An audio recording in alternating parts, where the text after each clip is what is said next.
এই তোর এতক্ষণে আসার সময় হলো রে। আমাকে এখানে পিঁপড়া কামড়ে পায়ের অবস্থা শেষ করে ফেলেছে। দেখ আর বলিস না, এই যে ফাটা আব্দুল আছে না, ইয়ার সাথে এক জায়গায় গেছিলাম। এই আমাকে বলল যে আয় তোকে শরবত খাওয়াই আনি। তো আমি মনে করছি হয় মনে হয়, তো গেলাম, যে দেখি টিউবওয়েল থেকে আয়রনওয়ালা ঘোলা পানি বেরোয়, সেগুলো দেখা যায় এই শরবতের মতন। ওই শালা আমাকে বলতেছে এগুলো খা। তুই এখনও বোকায় রয়ে গেলি। শোন, আমি এখানে পিঁপড়ার কামড় খেয়ে পিঁপড়াদের জীবন ব্যবস্থা কীরকম সেইটা পড়লাম।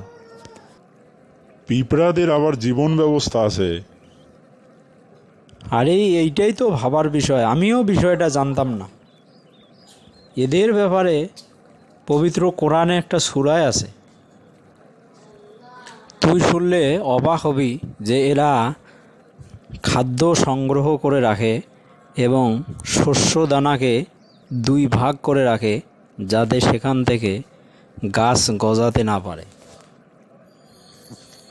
আবার বিজ্ঞানীদের মতে এদের নাকি সংসার আছে, এরা শত্রুকে হুমকি দেয়, এদের রাষ্ট্র ব্যবস্থা আছে।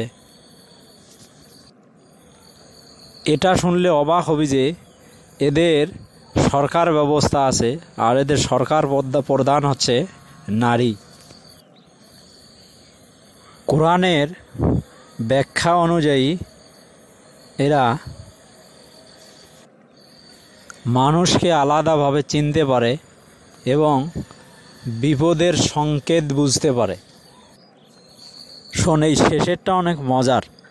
আমরা সবাই জানি ধনিয়ার দুটো পার্ট থাকে, তো ধনিয়ার এই দুটো পার্টকে তারা কি করে, চার ভাগ করে খাদ্য গুদামে রেখে দেয়। চার ভাগ করলে তখন আর ওই ধনিয়ার থেকে কোনো ধরনের গাছ বেরিয়ে যেতে না পারে।